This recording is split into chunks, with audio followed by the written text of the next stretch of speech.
of what makes the men's Final Four a larger-than-life event. One important initiative that we've already launched is Read to the Final Four.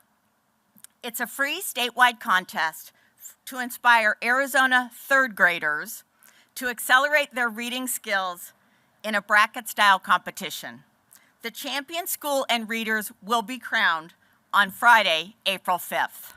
And we're thrilled to share that already we have 15,350 Arizona third graders participating from 59 school districts and 240 schools across the state, including 150 Title I schools. And yes, we are excited about it.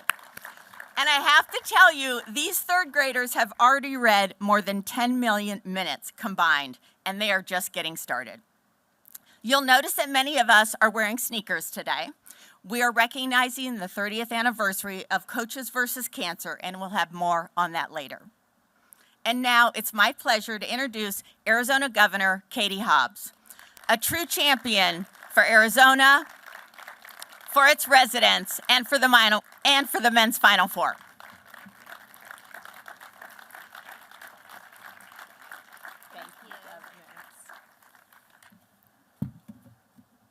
Hi, good morning, everyone. It is great to welcome the NCAA to Arizona and here to Eastlake Park, an integral part of this community and central piece of Phoenix history. It was here that Phoenix's civil rights leaders came together as they pushed for equality, and today this center serves as both a reminder of the past and a place to recognize progress. Today, we are lucky to be celebrating two things. We are officially just 80 days away from the start of the NCAA Men's Final Four, and this historic facility will soon have refurbished basketball courts both inside and outside. As you know, Arizona is no stranger to hosting major sporting events, having been the home of Super Bowl 57, the Waste Management Phoenix Open, and the World Baseball Classic just last year. And each time, we show off why Arizona does it best, and that's exactly what we'll do again in April. Tourism is a big part of Arizona's booming economy, and the men's Final Four will have a major impact on businesses across the state, especially in the lodging, hospitality, restaurant, and transportation sectors. In 2017, the last time Arizona hosted this event, the Final Four generated $324 million in economic impact. And I have no doubt that this time around will be just as successful, if not more. But the benefits of the men's Final Four go far beyond the economic impact. This event also leaves a positive legacy that will endure long after the games have been played. Today, you'll hear more about important community projects that will take place in the run-up to the 2024 Men's Final Four, one of them right here at Eastlake Community Center, a gathering place enjoyed by so many local residents. I want to thank the NCAA for choosing Phoenix to host this iconic championship for the second time in 7 years. No doubt our partnership will continue far beyond this year's games. And I also want to wish Arizona's teams the best of luck as they pursue their dream of playing in State Farm Stadium for a championship. So to our Arizona State Sun Devils, University of Arizona Wildcats, Grand Canyon University Antelopes, and my alma mater's team, the Northern Arizona University Lumberjacks, I know you will all make Arizona proud. Thank you so much.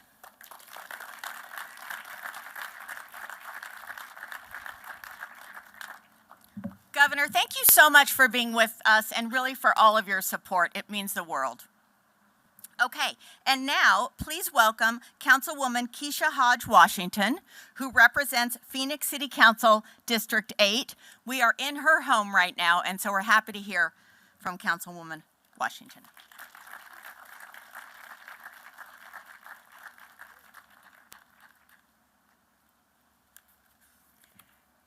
Good morning.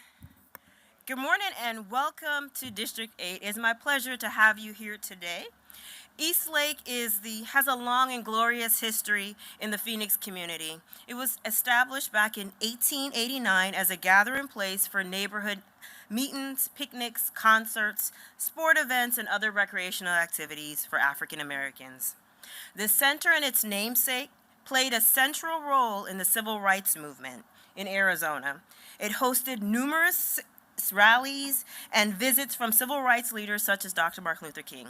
The park was also the starting point for many civic marches to the Arizona State Capitol, and has hosted a large Juneteenth celebration for many years. And on Monday, we started our annual MLK March right on the street next door. I am so excited to announce that the indoor and outdoor basketball courts here at the historic Eastlake Park will be refurbished in the NCAA's Final Four Legacy Project presented by Degree Deodorant. You will hear more of the details of this project later in the program, but I am so grateful for the support of the NCAA, Unilever, and the Phoenix Local Organizing Committee to provide a positive and lasting impact on our community. Thank you each and every one of you for being here today, and have a great day.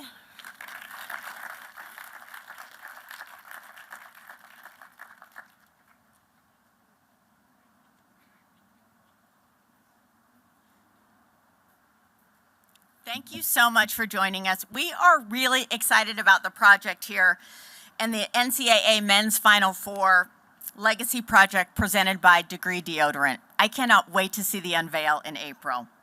Now we're going to roll a quick sizzle video before we get into our panel, so check out the screens. Phoenix was born for basketball. A place where the love for the game runs deeper than the canyons, and the excitement is as endless as the Arizona sky. In Phoenix, basketball fans are not just spectators. They are the heartbeat of the game. This level of passion is the reason why the 2024 NCAA Men's Final Four is coming to the Valley from April 5th to the 8th. The madness tips off with the NCAA Men's Final Four Fan Fest, presented by Capital One, a sports wonderland full of interactive games with special celebrity and athlete appearances for fans of all ages to enjoy. The March Madness Music Festival, presented by AT&T, Capital One, and Coca-Cola, turns Phoenix into the hottest ticket in the country with a free 3-day concert series featuring some of the biggest acts in music. The day before the semifinal games, Reese's Men's Final Four Friday and the NABC Reese's All-Star Game take place. Each one of the Final Four teams will take the court at the stadium for a day of open practices. A rare chance to see top student athletes close, real close, and absolutely free. Join us at Tip-Off Tailgate, presented by Nissan, for the best pregame party in the city. Fans can enjoy pep rallies, musical performances, basketball-themed games, plus food and beverages. The Men's Final Four Dribble, presented by Buick, is a once-in-a-lifetime opportunity for kids 18 and under to receive a free official NCAA basketball to dribble along a route through scenic downtown Phoenix. And then, of course, the madness. The top 4 teams face off in the most anticipated college basketball games of the year. Phoenix, you've been waiting for this moment, and it's finally here. The Valley, the passionate fans, the atmosphere.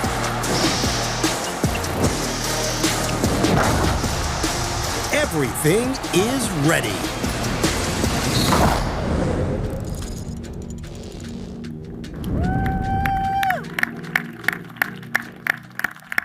Okay, well, we are going to get started with our panel. The first one is going to focus on college basketball and the NCAA tournament. And it's my pleasure to welcome Dr. Charles McClellan on your right. Dr. McClellan is chair of the NCAA Division I Men's Basketball Committee, as well as the Southwestern Athletic Conference Commissioner. Please welcome Dr. McClellan. Next to him is Dan Gavitt, NCAA Senior Vice President of Basketball. And Josh Bartelstein, who's still tired from last night's game, apparently. I feel like I played in the game. I was just watching. You sound like you played in the game. So Josh is here because he was the captain of the 2013 Michigan Men's Final Four team, in addition to being our CEO of our very own Phoenix Suns and Mercury. Welcome, Josh. Thank you. Okay, so Charles, we're going to get started with you. Tell us what it is about Phoenix, the greater area, the valley, the state, that really makes this a place that you want to bring this marquee NCAA event. Jay, thank you for the question. And obviously, dealing with the basketball vernacular, that question is a layup for me. It's very easy. The weather.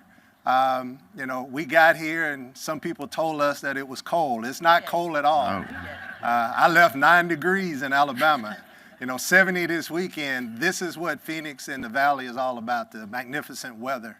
And we know that it's going to be a long, cold winter. To be able to come here in the spring, celebrate, and be able to immerse ourselves in the culture that's here within this community, it's, mind-blowing to us within the committee. Second, and it's somewhat underrated, a lot of our championships are in the South and in the East, but now that we're, in the Mountain Time Zone, it's going to be somewhat unique to be able to start early and finish early. And again, we think that is going to lead to a lot of additional spending within the community because they're going to have additional time to visit Phoenix and visit all of the wonderful restaurants and all of the things that Phoenix has to offer. And thirdly, being from the Deep South, we kind of pride ourselves on, the community. And I feel the same here as I do, in the Deep South. Everyone is very collegial. They're nice.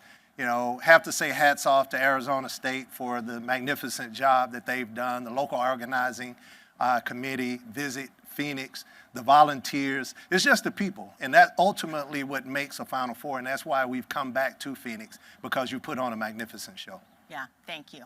That means a lot to us. And Dan, you were here for the 2017 Men's Final Four, the first time we hosted. I'd just love to hear kind of what you thought about that experience, why you wanted to bring it back so quickly in 2024. Well, incredible experience for the teams that were fortunate enough to be here. It was only this is only the second time in the last 29 years that the NCAA has had the Men's Final Four in the western part of the United States. The first time, of course, was in 2017. And as Charles noted, it was just an incredible experience for the 4 teams that advanced here. And we know that because every year after the Final Four, we make a campus visit to the 4 schools that were fortunate enough to be in the Men's Final Four. We visit with the president, athletic director, coaches, student athletes. And we know for certain that North Carolina, Gonzaga, Oregon, and South Carolina, who were fortunate enough to play here, 2 of them for the first time ever in the Men's Final Four, had an incredible experience here in Phoenix in the Valley of the Sun. And we're fortunate and know that whoever advances and is lucky enough and talented enough to get here in April will have that same kind of experience. Couldn't be more thrilled to be back. Excellent, thank you. Well, just sticking with that kind of history, you have amazing basketball roots. It's in your DNA, Dan. There's nothing you haven't done in college basketball. But talk about kind of the history of Arizona and what our history.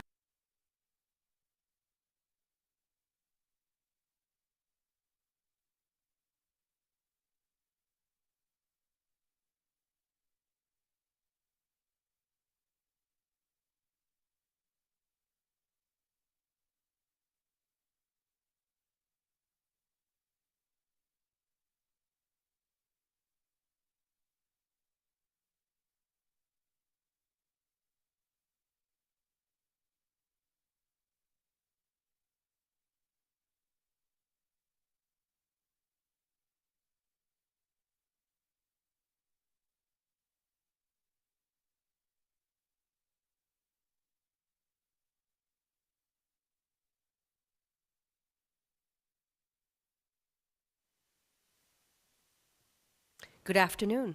Welcome to the formal meeting of the Phoenix City Council. We'll begin with an invocation from Fire Captain Troy Holtorf.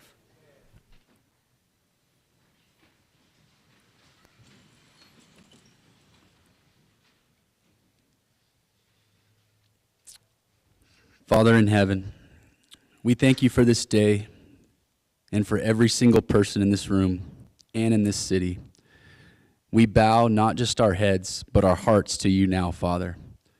We know that it is you and you alone who can help. You are the one who holds this city together, and we thank you now for the amazing and unending grace that you give us. God, you have shown us time and time again how you can take something small and do big things with it, like 5 loaves of bread and 2 fish. You are the same God, Father. The God who multiplied blessings then can multiply blessings now. We pray that we would believe that, just as your first followers did. Help us to believe, Lord.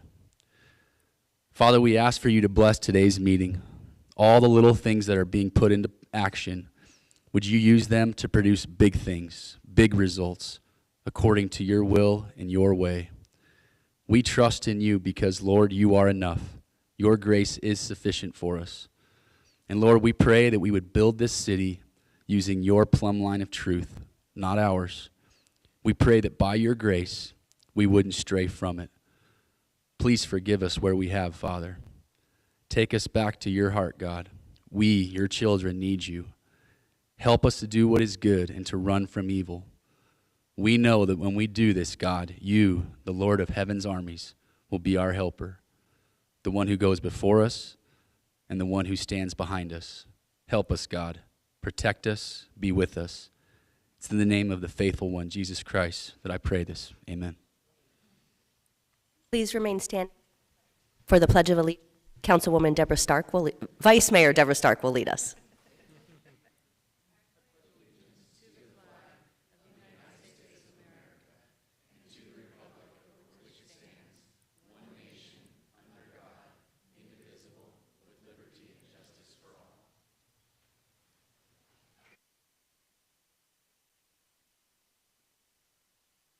Thank you, Captain and Vice Mayor. We'll now call the formal meeting to order. Will the clerk call the roll? Councilwoman Ansari. Here. Councilwoman Guardado. Here. Councilwoman Hodge Washington. Here. Councilwoman O'Brien. Here. Councilwoman Pastor. Here. Councilman Robinson. Here. Councilman Waring. Vice Mayor Stark. Mayor Gallego. Here. Mario Barajas is with us to provide interpretation, as is Elsie Duarte. Mario, would you introduce yourself? Yes, Mayor, thank you. As you've already mentioned, my name is Mario Barajas, and together with my colleague Elsie Duarte, we'll be serving as today's Spanish interpreters. I'll now take a moment to introduce ourselves to our Spanish-speaking audience. Hola, buenas tardes. Yo soy Mario Barajas y junto con mi colega Elsie Duarte, estaremos sirviéndoles hoy como intérpretes a los de habla hispana.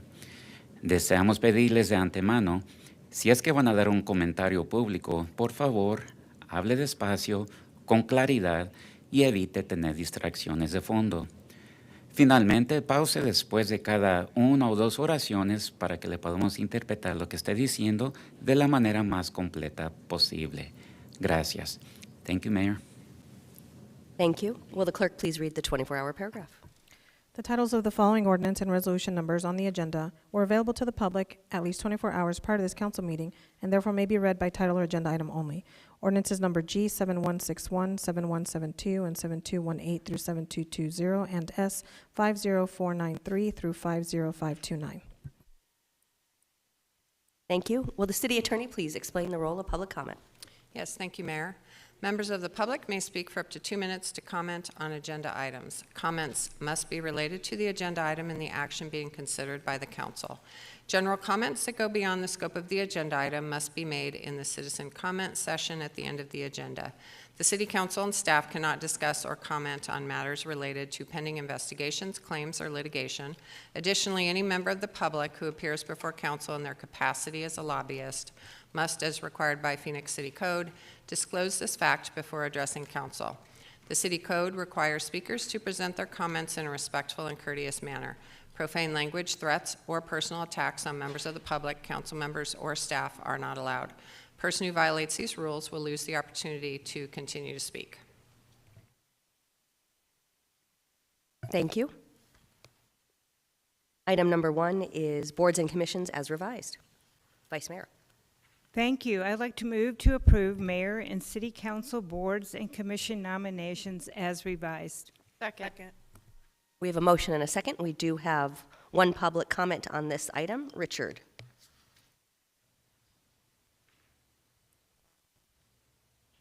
Right, not seeing Richard. All those in favor, please say aye. Aye. Any opposed, nay. Passes unanimously. Congratulations to our new commissioners. We will now hold a swearing-in ceremony, and thank you for your service.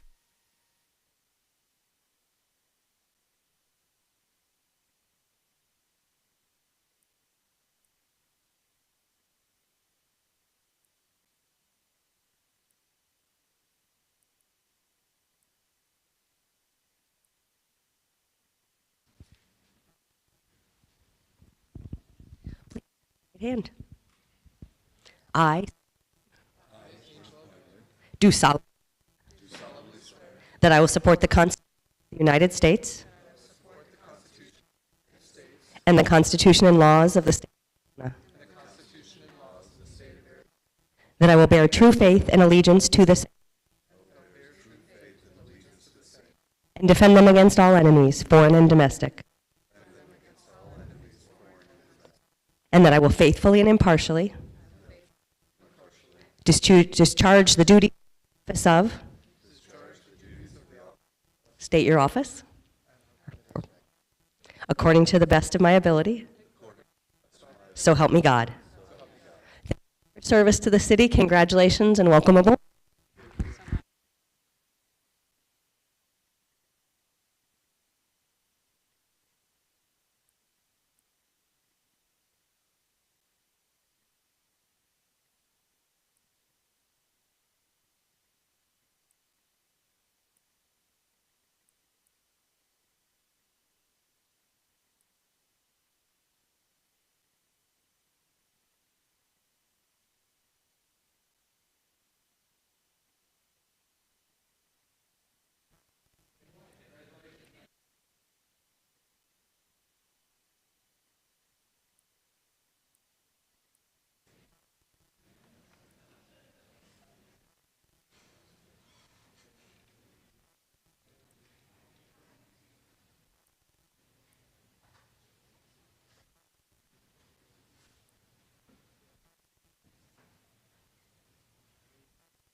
Thank you all for your service.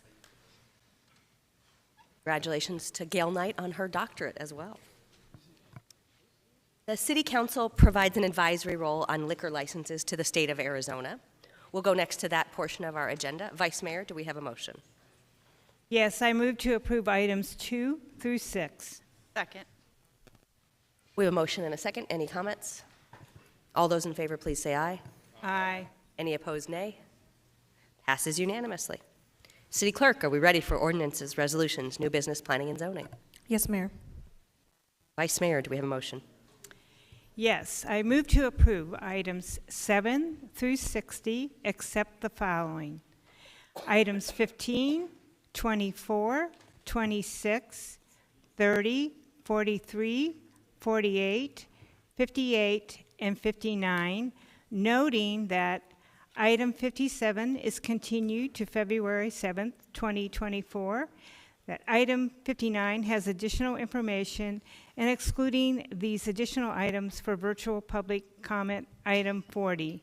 And can the clerk confirm if there are any other items that should be excluded for in-person public comment? Yes, Mayor, Vice Mayor, also excluding item 14. That would be item 14. Second. All right, we have a motion and a second. Roll call. Ansari, Yes. Guardado, Yes. Hodge Washington, Yes. O'Brien, Yes. Pastor, Yes. Robinson, Yes. Waring, Stark, Yes. Gallego. Yes. Passes 9-0. Item 14 is an exciting one, an ordinance authorizing the issuance of general obligation bonds. Do we have a motion? Move to approve. Second. Richard is here to provide comments.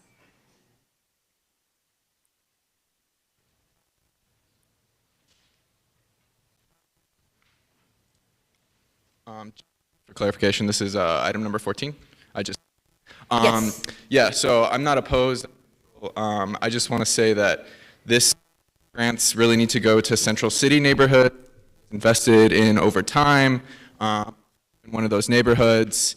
The streets are cracked. The speed bumps don't have painting on. Sidewalks are in disrepair. There are no shade trees. There's help on this, and I will be contacting Yasameen Ansari. She is my district council member. So thank you. Thank you. I want to thank Councilwoman Hodge Washington for chairing this campaign, which will help bring new resources to our entire city, from library to fire station. Roll call. Ansari, Yes. Guardado, Yes. Hodge Washington, Yes. O'Brien, Yes. Pastor, Yes. Robinson, Yes. Waring, Stark, Yes. Gallego. Yes. Passes 9-0. Item 15 is an agreement with the Maricopa County Community College District for student placements. I move to approve item 15. Second. Noting that Councilwoman Pastor will not be participating in this. Roll call. Ansari, Yes. Guardado, Yes. Hodge Washington, Yes. O'Brien, Robinson, Yes. Waring, Stark, Yes. Gallego. Yes. Passes 8-0. We next go to item 24, which is authorization to apply, accept, disperse funds related to a climate pollution reduction grant. Do we have a motion? I move to approve. Second. We'll go to Councilwoman Ansari for comments. Thank you, Mayor. I'd like to start by thanking the Biden administration and our members of Congress who spearheaded, voted for, and passed the Inflation Reduction Act, our nation's largest ever investment in climate response and mitigation. Phoenix, along with many other cities in the Valley, have very ambitious and important climate goals, goals that would be much, much, much harder to accomplish without this historic support from the federal government. I wholeheartedly support this grant application. It could provide up to $500 million for Maricopa County cities to invest in electrification, weatherization, public transit, and much more. Thank you. Thank you. This is an exciting one that gives us real resources to address a very important challenge, but also improve quality of life, reduce people's energy bills, and more. So looking forward to you supporting it. Roll call. Ansari, Yes. Guardado, Yes. Hodge Washington, Yes. O'Brien, Yes. Pastor, Yes. Robinson, Yes. Waring, Stark, Yes. Gallego. Yes. Passes 9-0. Item 26 is amend ordinance to add federal community development block grant funding for Maryville Parkway Terrace Affordable Housing Program. Do we have a motion? I move to approve item 26. Second. We'll turn to Councilwoman Guardado for comments. Thank you, Mayor. Maryville Terrace is in District 5. It's a multi-family property community of 108 spacious one-bedroom apartments that serve seniors 62 or older and persons with disabilities. The property is a two-story garden-style rental community located minutes from shopping, restaurant, healthcare facilities, transportation, and a senior center. It has on-site service coordinators to assist with medical appointments, business correspondence, finances, supplemental food programs, support services, and community programs, and weekly transportation to the grocery store. Rental cost is based on household income. Today's request has no impact on the general fund. It is a request to authorize the city manager to add up to $1.5 million of community development block grant federal dollars to address additional rehabilitation construction costs because of increase in prices, operations, efficiencies, resident amenities, and for safety code compliances purposes. I am excited to see all these improvements, not only because it makes the lives of our residents better, but also because it is a testament to the important work we are doing in District 5 to provide more and great opportunities for affordable housing.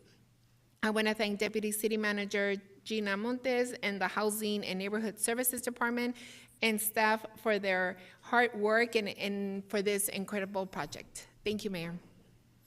Thank you. Roll call. Ansari, Yes. Guardado, Yes. Hodge Washington, Yes. O'Brien, Yes. Pastor, Yes. Robinson, Yes. Waring, Stark, Yes. Gallego. Yes. Passes 9-0. Item 30, partnership with Community Legal Services. I move to approve item 30. Second. Councilwoman Ansari. Thank you, Mayor. A couple of comments here. In a year when we saw over 83,000 evictions in Metro Phoenix, when quality housing is out of reach for so many, having access to legal services for eviction proceeding is essential to keeping more Phoenicians off the streets. In Maricopa County, 94% of landlords have legal representation in eviction proceedings. That number is only 1% for tenants. This contract is very important, but we need to do more to protect residents from evictions. In cities that have established right to counsel for eviction laws, meaning that anyone facing eviction has access to a lawyer, they saw an average of a 77% decrease in the number of cases that ended in eviction. That is an astounding number. In Metro Phoenix, that would have meant around 64,000 fewer evictions last year. I encourage city staff and this council to seriously consider right to counsel for evictions legislation. It could not only keep families housed, but results in significant net savings as well. One example is from Philadelphia, where estimates show that a $3.5 million investment in right to counsel would save the city $45.2 million annually. It's time we take greater action to stop more evictions, and I do want to give a big shout out to the team at Unemployed Workers United for bringing right to counsel to my attention. Thank you. Thank you. I am looking forward to support item 30. Navigating the eviction process can be stressful and daunting. We know that tenants who have dedicated close assistance will likely see better outcomes, and right now, as we continue confronting an affordable housing shortage in our community, we need better outcomes. I want to thank Community Legal Services, the organization that this item will support, for all their work and support of residents in need. The City of Phoenix will continue to step up to ensure people have a place to call home. Roll call. Ansari. Yes. Guardado. Yes. Hodge Washington. Yes. O'Brien. Yes. Pastor. Yes. Robinson. Yes. Waring. Stark. Yes. Gallego. Yes. Passes 9-0. Item 40 is taser equipment, parts, and accessories. Move to approve item 40. Second. We have a motion and a second. We have a comment online from Jennifer. Jennifer, the floor is yours.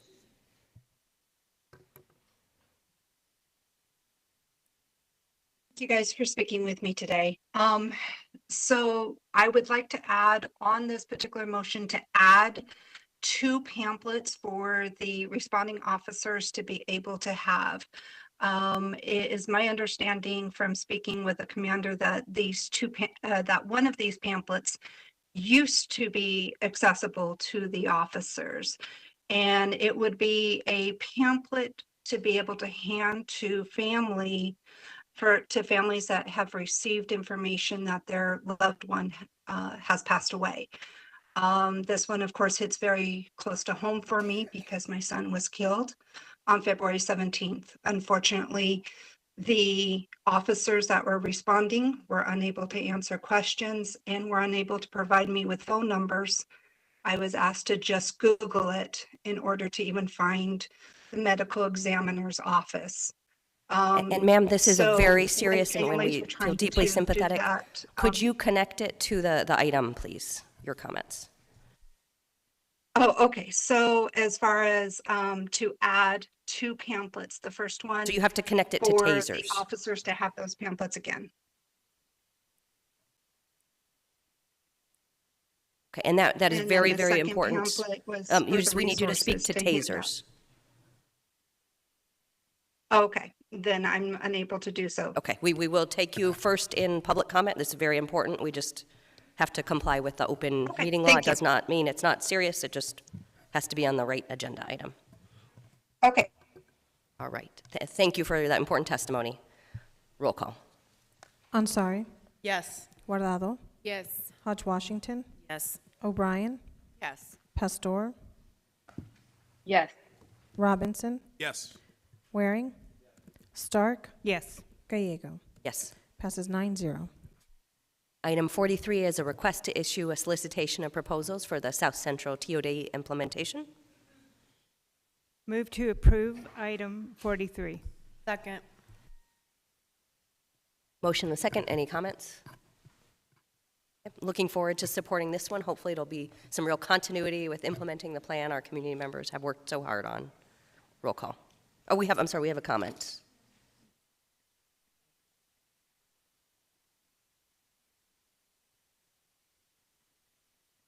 Mike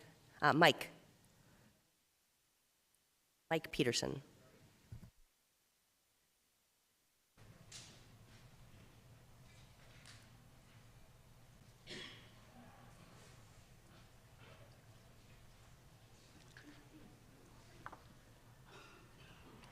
As pertaining to item number 43, the transit revision, I do have concerns. I'm neither for nor against it as it stands right now, but I do have serious concerns about businesses being possibly uprooted through this, like what happened with the light rail expansion in Mesa, how if you go from Country Club all the way to Stapley, all these businesses that went out of business got replaced with, well, nothing.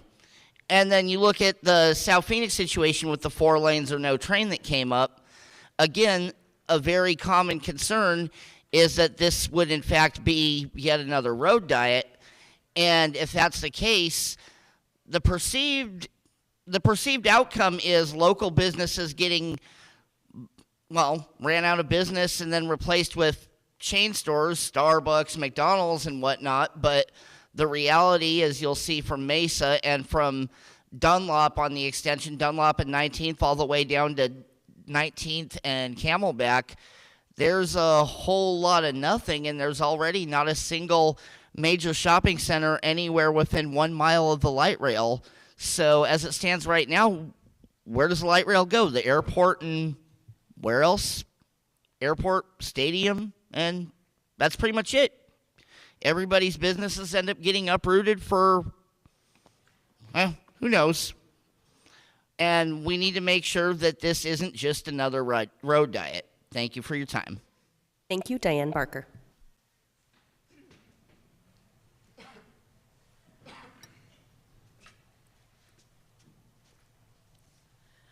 Good afternoon, Mayor and City Council. My name's Diane Barker. I reside in District 7. I've been living in 7 different cities, mainly Phoenix, for over 3 decades. So I'm very familiar with transit in many areas. Way before we even got skip rims of the light rail man's at-grade rail, he wouldn't get himself on the bus. I am in support of this. We've already built down there, so now we need to finish out the TOD with the infrastructure. But this is what I'm after today, and I've brought it up before the city and the county. The county thought it was a good idea. I'd like to see the solicitation show the climate that the city lives in, that these vendors understand when they're building out here in Phoenix, we need shade, we need water, and we need mass transportation. We have many people that either have one or no automobile.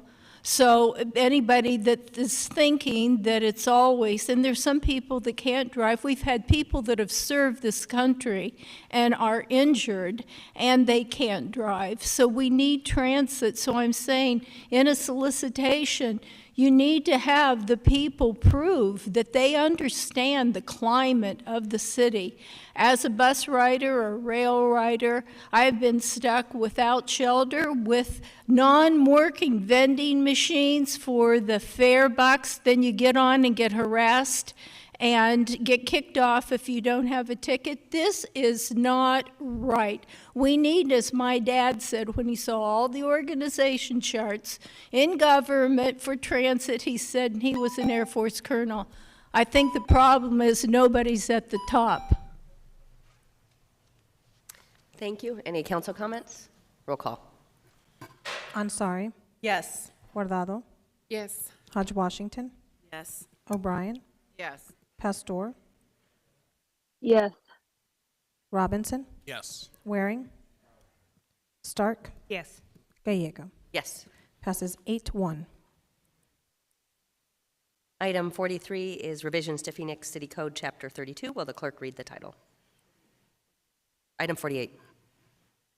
Item 48 is for ordinance G7218, an ordinance authorizing the city manager to amend Phoenix City Code, Chapter 32B, floodplains, by adding a new subsection to Article 5, Section 32B-20.b, pertaining to construction materials and methods. Vice Mayor? Thank you. Mayor, I move to approve item 48. Second. Roll call. Ansari, Yes. Guardado, Yes. Hodge Washington, Yes. O'Brien, Yes. Pastor, Yes. Robinson, Yes. Waring, Stark, Yes. Gallego. Yes. Passes 9-0. Item 58 is a public hearing at the northwest corner of 59th Avenue and Lower Buckeye in District 7. We will open the public hearing. We do not have any members of the public, so we will close the public hearing. This is in District 7, so I will turn to Councilwoman Ansari. Motion to approve the item per the planning hearing officer's recommendation and adopt the related ordinance. Second. Roll call. Ansari, Yes. Guardado, Yes. Hodge Washington, Yes. O'Brien, Yes. Pastor, Yes. Robinson, Yes. Waring, Stark, Yes. Gallego. Yes. Passes 9-0. Now for item 59, which is amending the city code related to parking reductions for multifamily development. We'll begin with the staff report. Thank you, Mayor, members of the council. As you said, item 59 is a request to modify the zoning ordinance to update parking and loading standards for multi-development in Phoenix. Our Deputy Director, Tricia Gomes, and our team lead on text amendments, Chris DePero, have done an outstanding job leading this effort for us. I'll turn to Mr. DePero to give an overview of what the text amendment addresses and the changes that have been made through the course of the public hearing process.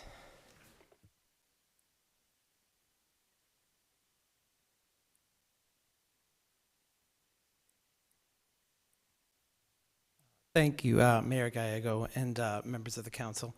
I'll just start with a summary of what staff had originally proposed last year, which was some parking reductions as follows. First was to multifamily housing citywide, requirements for affordable housing citywide, reductions for the infill development district, which is located mostly along the light rail, reductions in the walkable urban code for market rate housing, as well as walkable urban code affordable housing. And just a little reminder that downtown code already has reduced parking requirements and administrative options reduced further, so nothing's proposed at that time. This page actually summarizes how it's evolved a little bit since we first proposed it last year. The gray column is actually what the city's existing requirements are. The blue column is actually what the original staff recommendation was. The yellow column is what Planning Commission recommended, and green is what's currently proposed. So for citywide, staff have actually did hear that some changes were requested, so has actually increased the initial request from 1.25 spaces up to 1.5 spaces per dwelling unit citywide. Staff also heard for citywide affordable housing that the proposed reduction of 50% was perhaps not something that was desired at the time, and staff have modified the proposal to not propose any reductions for affordable housing citywide. In the infill development district, staff had proposed a 50% reduction of the citywide requirements. That had received a recommendation of approval from Planning Commission, so that is still in staff's modified proposal of a 50% reduction for citywide requirements. For the walkable urban code, staff are proposing to make a reduction to 0.5 spaces per dwelling unit. There was a recommendation from Planning Commission to increase that slightly. Staff did hear that, but actually changed the number a little bit to 0.75 to reconcile it with some other requirements so that it didn't turn out that affordable housing was actually requiring more than regular housing in WU Code. In WU Code, there is already a provision for affordable housing. We basically made a proposal to reduce it down to 0. That was requested that we not do that, so we have now proposing to just maintain the existing requirements. The change, the biggest one from before, is staff did add one for special needs populations, We already have that parking reduction in the ordinance, but it's by use permit only, so it requires a public hearing. Staff are actually proposing that you can get up to a 50% reduction for special needs populations with the submittal of a parking study signed, basically sealed by a registered traffic engineer, and a larger reduction if you also still go to a use permit hearing. And then the last item, staff had proposed to introduce passenger loading area requirements in the WU code. That was recommended for approval, and that has remained the same in staff's modified proposal. That was a lot on that one thing. I'm very happy to answer questions about any and all of that. Otherwise, staff are recommending approval per the January 10th, 2024 memo from the Planning and Development Director and adoption of the related ordinance. Thank you. Thank you. We will go for a motion after we have heard the public hearing, but does anyone have questions at this point, or shall we do them after the public hearing? After? All right. Thank you. We'll begin with the public hearing. We'll begin with Jacqueline, followed by Neil.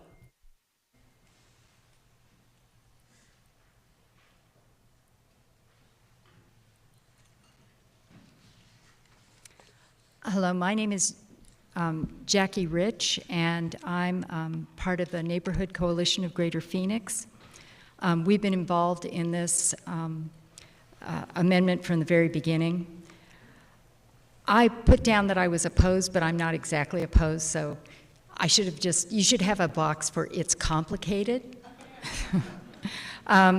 Anyway, my main concern is just that the definition of special needs being elderly and also disabled is not a thorough definition, and plus there's the also others. So I find that that's a little bit vague, and that's something that I'd like to have further clarification on, because I think it gives the zoning administrator a lot of flexibility and with no public input. Just a traffic study, which I assume would be done by the developer. Thank you. Councilwoman Stark, would you like Jackie to? Yeah. Why don't we go ahead and ask that question? And quite frankly, I joke because I'm almost 70 and I'm elderly. I am defined as elderly, and I kid that I'm special needs, but I'm really not special needs. I can still walk, and I think I still have my mental capacity. Maybe not. Some people would probably say no, but could you clarify that? And then my question is, when we do talk about elderly, we really are talking about elderly that have special needs, like special memory care, assisted living. It's not, for example, if I decided I wanted to live in a 55-plus apartment complex, you're going to waive parking for us. We're still going to have to meet parking. Just because we're 55 or older, we still need to meet parking. So could you clarify that? Because I think I might have been part of the problem, because I go around telling everyone I'm a special needs person, and I realize I'm not. But I am elderly. Vice Mayor Stark, members of the council, your assessment is accurate. I'll read just for the definition as it stands in the ordinance today, and again, which we aren't changing. Persons or households with special needs, such as, but not limited to, the disabled and elderly. This provision, as the ordinance, as you hit on, has generally been applied to facilities that care for residents meeting one of those conditions. We are adding a provision that allows for reduction coupled with, again, two criteria being met. One of those populations is present, and second, a traffic engineer is demonstrating through a sealed parking study that they can show that based on those populations being special needs, they're not going to have the parking demand. And again, that's going to be, using the ITE manual, that's going to be a very limited amount of populations. So we feel with those two protections in place, it provides an opportunity for a unique set of developments to come forward, but certainly not a lot. Happy to answer your questions. Thank you. And then, Mayor, when we get to comments, I have some additional comments about special needs. Thank you. Thank you. Sorry we kept you up there, Jackie. Maybe it wasn't necessary, but appreciate it. Neil is next, followed by Andrea.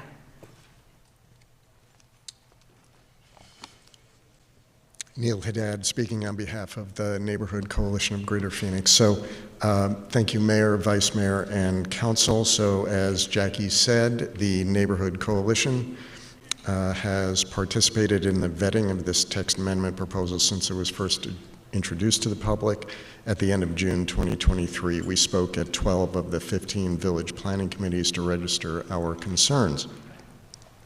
As you know, 9 of the VPCs denied the proposed text amendment, and the Planning Commission offered a pared-down version of the proposal that Mr. DePero went through before. So we are generally supportive of the proposal, but we think that there are several items that need clarification. I think you worked on some of that now. Vice Mayor Stark addressed some of those things about special needs, and also we have a concern about elderly.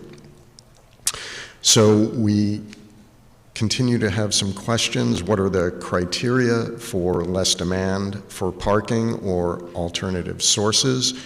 Who determines less demand? What are the public processes? What will the requests for reduction go through the quasi-judicial process? And then, as referenced by the Deputy Planning Director, so any additional uses would be determined by the zoning administrator. So under what circumstances might the zoning administrator grant an exemption?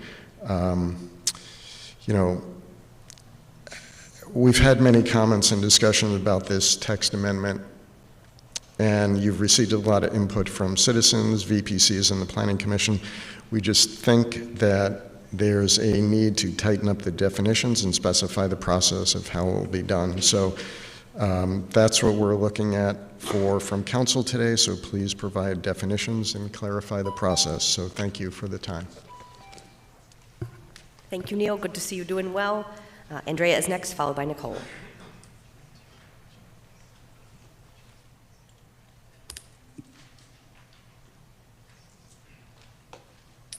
Andrea, the floor is yours. Okay, can you all hear me? Yes. I'm online. Okay, great.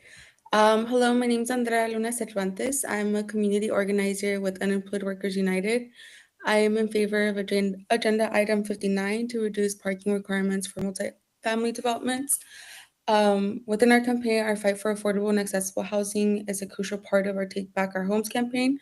We launched a campaign to stop landlords from discriminating against renters in Phoenix and Tempe who rely on public assistance and ensure that folks can have access to housing. Reducing parking requirements will ensure we have more space for our community to live in, possibility for more affordable housing and people to be housed as well. We should be investing our energy in making sure people have a space to live rather than space to park their cars. Parking requirements also limit the ability to create affordable units, with affordable housing developers often saying that parking requirements limit their ability to make projects come to fruition. We support this text amendment because we believe it'll allow our city to grow responsibly and create more density where we need it. It will allow for better use of space and make sure we continue to grow a sustainable and vibrant city. I hope everyone on council supports this item today, and thank you for your time. Thank you. Nicole is next. Thank you, Mayor and Council. I'm here in support of the parking reform TA and applaud the work that the community and planning and development staff has done. And kudos to Chris DePero and his phenomenal work in fielding questions at the VPCs. However, the proposed language, in my opinion, does not go far enough. And arguably, we would be voting on the necessary reform needed if staff's diligence and evidence-based research was supported and trusted initially. Many large cities have made bold, necessary parking reform changes. They will be the future of increased business and tax revenue as we remain increasingly in debt to sprawl-like zoning codes. And I know City Council continuously asks for and advocates for and supports better land use that opens up more land for housing, businesses, jobs, tax revenue, and open spaces. And parking reform will get us a lot closer to those things that we want and the quality, and also towards quality housing at affordable rates.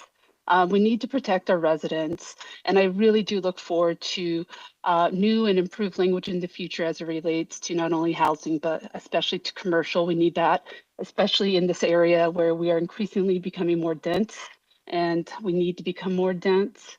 But also we need to allow space for those types of middle use businesses and housing to come in.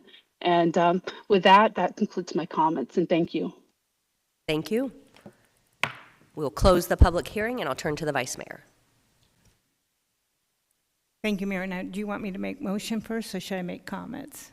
Do a motion. I will do a motion. So, I move to approve the January 10th, 2024 memo from the Planning and Development Director and adopt the related ordinance. Second. Now recognize you Thank for you. comments. So we all know that affordable housing is a critical issue in our city, and I think we've really stepped up and we're trying to address that. Several years ago, we adopted an affordable housing plan, and in that we talked about various text amendments that we needed to do in the zoning, including accessory dwelling units, looking at that middle income type of housing, duplexes and townhouses. And we also talked about parking. And so I think we have found a good compromise. We need to recognize that Phoenix is unique. We're not like every other big city. We have rural areas, we have suburban areas, and we have urban areas. We really are a special city. You don't see that in a lot of other big cities like San Francisco or New York or Chicago. And so we have very much competing needs in our city. So I do like the fact that we've landed on a 1.5. I think it simplifies it for the development community, but it also assures that we're having parking in our suburban and rural areas.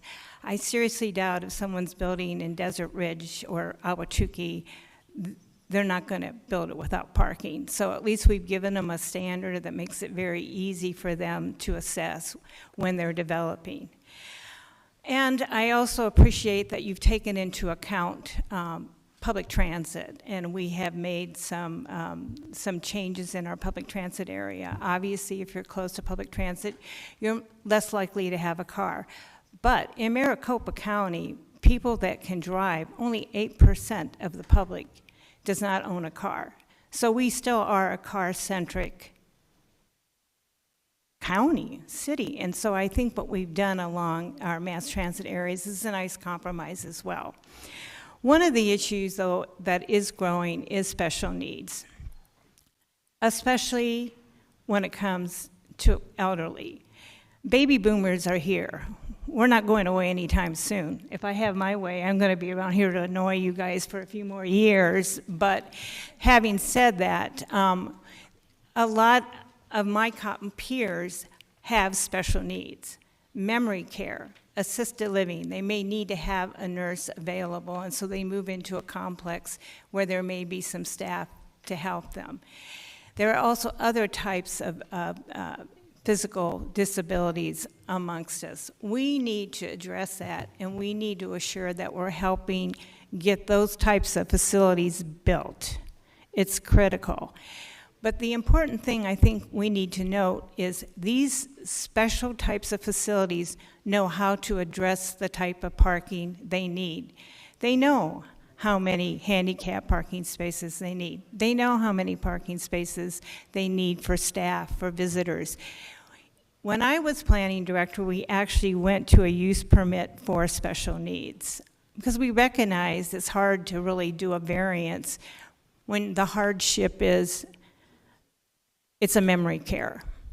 So we went to the special use, and over the years, they've all been approved, and I checked with NSD, we've had no complaints.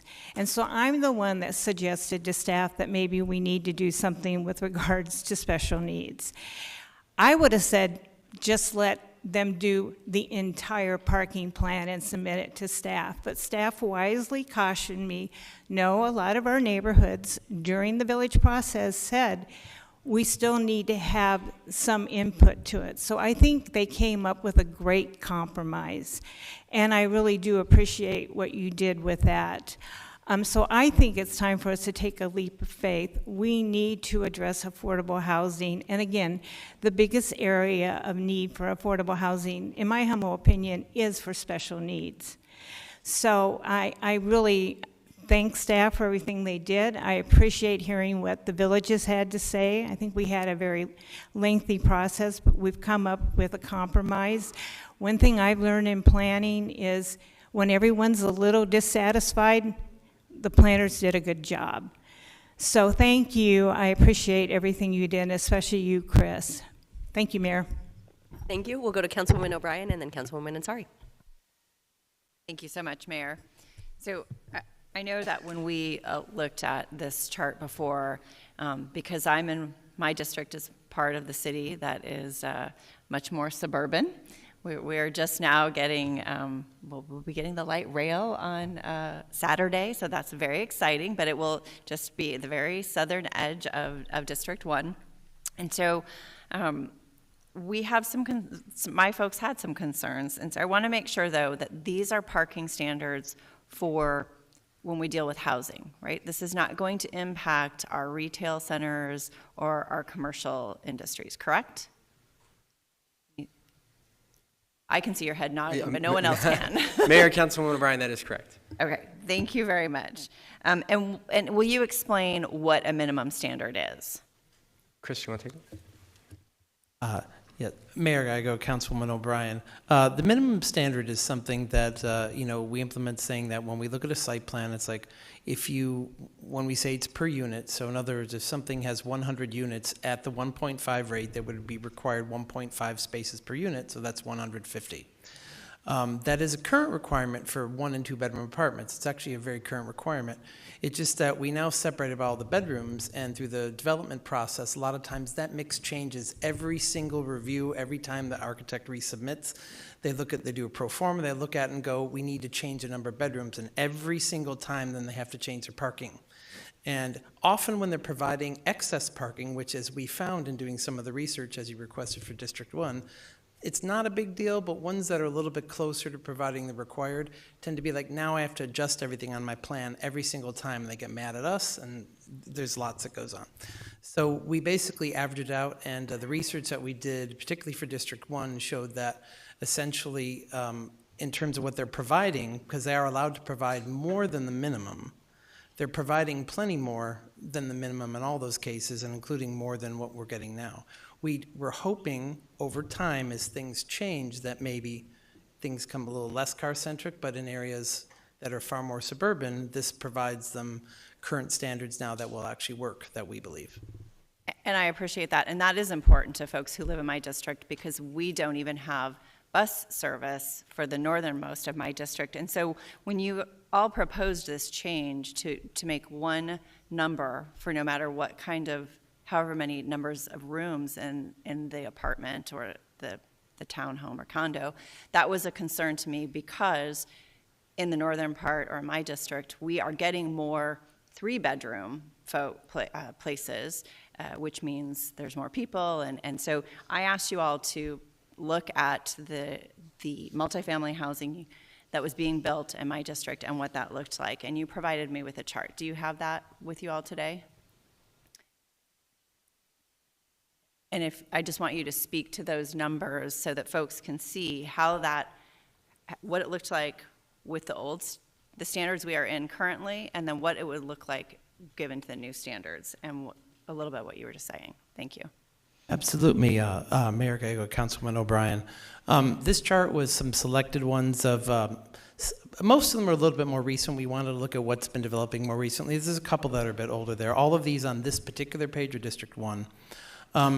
I'm sorry I didn't call it out with a little bit of different color there, but in the middle, you'll see there's a column that says required parking existing, and it's broken out how we currently calculate by 1, 2, 3 bedrooms, how many bedrooms I had. We just pulled a lot of data, and then redid the calculation based on what the staff's current proposal would be in terms of what the amount would be, and then you can see what the difference is. And if you see, like, for example, in the very first one, the retreat apartments, minus 40, meaning we would require 40 fewer spaces.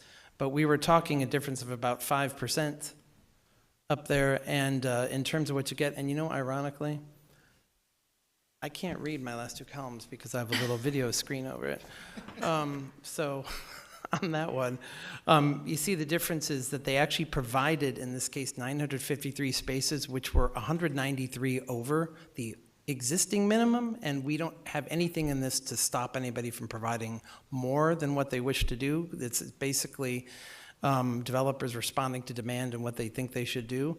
And the spaces provided per unit in the very last column, to give you an idea, was 1.99. And if you go down that entire column, you're going to see that most of them are very close or above 1.5, which is one of the reasons we settled on that number. So we had some very definite data up there. Most of it is in excess. The ones that were closer to 1.5 were especially in the Norterra PUD, which you see at the bottom of the page. They had been granted a 10% reduction from citywide requirements because they were also proposing a lot more unique types of housing in that PUD that were a little bit different than your standard single family, and they thought they could do something a little bit less. So apparently that was granted at zoning, but it's still pretty darn close to 1.5. It is very close, and that is probably the only other part of my district that I would tell you is going to become walkable, or is walkable, as it is almost all built out. And so I do appreciate you doing this extra research so that I could ensure that these new parking standards would be helpful and beneficial to my area as well as the rest of the city. And then we all received a lot of emails, so I'm going to move to another part of this process, is that you all took it out to the village planning committees, and they got to vote whether to approve or not, and with modifications, and I believe Neil referred to that. And then we made some modifications. It went to the Planning Commission next, and then some additional modifications were made and brought to us. The question is, why didn't we take it all back out to the village planning committees, and can you speak to that? Mayor, Councilwoman O'Brien, as I think Vice Mayor Stark touched on, we're really proud and grateful for the feedback and the contribution that the village planning committees provide, not only our text amendment process, but our rezoning process. And they're really the first touch point in that hearing process to give us insight as to how this request either does or doesn't make sense in a particular area. As we hit on in our presentation, their feedback was, I think, heard and implemented by the Planning Commission. And as we endeavor to continue to modernize our ordinance and keep discussions like this going, I think that sequential sort of structure of our process really serves us well to try to make some real progress towards some of these changes. If we were to require either a developer to go back or us to go back every time if there was a change, I think that would really probably add some layers to the process that no one would want to see. And so with that, I'm proud of the contribution that they've played in this process, that they'll play in upcoming processes, and we ensuring that they are heard and then implemented as it goes to the Planning Commission, ultimately to you. Thank you, Josh, because it is very important as a community member that did once serve on a village planning commission. I know you don't want to do that if it doesn't feel like you're being heard. So I appreciate that the planning commission took their recommendations in and incorporated into what they made as a recommendation to city council, and that we were able to continue to compromise, as Vice Mayor and even Councilman Robinson has said, right? A compromise is, well, hopefully it's win-win for everybody, or in some cases, if everybody's a little unhappy, then we probably got it pretty right. So I do appreciate that very much. Thank you. Thank you, Mayor. We'll go to Councilwoman Ansari and then Councilman Waring. Sure, thank you, Mayor. I think this reduction in arbitrary parking minimums is a great step forward for Phoenix, and I really want to thank staff for all of your hard work and to getting us to this point. I think I have made my position clear on this. I think there's a lot more that we need to do. I know to the point of compromise, I think this is, again, a great first step, but the concept and movement around parking reform, we are not alone in this. This is a policy that's gaining momentum worldwide, because we know that space that's currently used for parking, oftentimes empty space, and arbitrary, I really want to emphasize the word, we are reducing arbitrary parking minimums, because in fact, we are actually putting this decision into the hands of the individuals who are truly the experts, the developers who are the ones building the project. So I think that's an important point to make as well. But again, we are not the first city to do this, quite the contrary, but I agree that Phoenix is unique and we have unique challenges. In our case in particular, I think, we have We've said this number, but we have 12 million parking spots for 4 million people in the broader valley, and I think that's something that we should work towards amending. In many cases, especially in retail, and I know this policy, of course, is only for multi-housing, but in many cases, I think we see retail centers in our city with vast and extra amounts of parking that are not necessary. And even Desert Sky Mall is now in District 5, but was in District 7. And I just want to point out that when meeting with the developers of that mall and the ownership of that mall, they came to us and we had a conversation around parking, and they're actually going to be changing their parking and reducing significantly because they actually know they have far too many parking spots for the amount of people, and that's the case in a lot of retail centers. So just want us to continue thinking boldly about this, and really, I know it's a different way of thinking because we are a car-centric city, we're a car-centric country, but there are so many benefits to parking reform. Again, reducing and one day hopefully eliminating arbitrary parking minimums will allow us to better utilize that space. I have talked with many developers, especially affordable housing developers, who point to these arbitrary minimums as a reason why their projects might not pencil out, why they might not be able to have as many units of affordable housing in their projects. It's very costly to build a parking space. I've heard numbers around $40,000 per space, which is crazy. And so I hope we just continue to think about this. I hope this helps our affordable housing issues. I know it'll improve air quality and just so many benefits. And I know the phased approach is a smart model. Cities like Atlanta and Minneapolis have taken a phased approach to parking reform, and it's been very effective. And I hope you'll also work to collect data from the results of this effort so that in the years ahead we can continue to make more improvements. Thank you. Thank you. Councilman Waring. Thank you, Mayor. Chris, I think a couple different times, if I heard it right, I want to make sure that I did. You referenced excess parking like this was a common problem that we have to stamp out like it's the plague. Is that, it seemed like we're kind of trending in that direction. Councilman Waring, I'm sorry if you read into perhaps any type of inflection. I was just really meaning to comment on the fact that most developers do actually provide excess parking.